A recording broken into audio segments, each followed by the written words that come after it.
Now I'm going to do the border.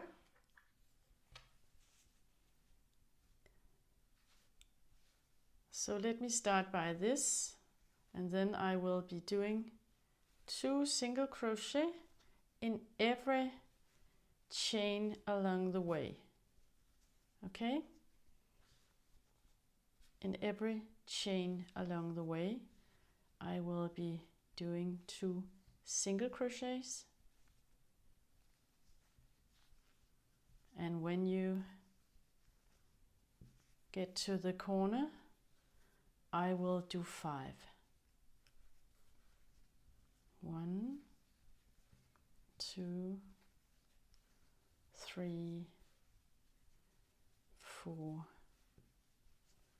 5. Then I'm on the next side. I will do 2 in every chain.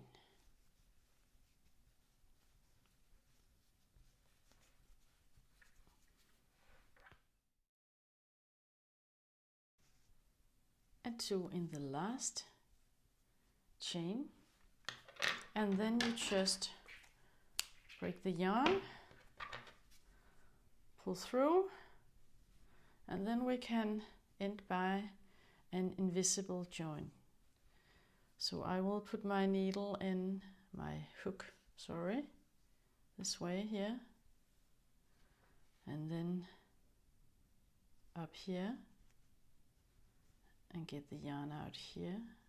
Okay, so this will just look like if I did crochet all the way. Okay, so secure ends and your mystery bird is done.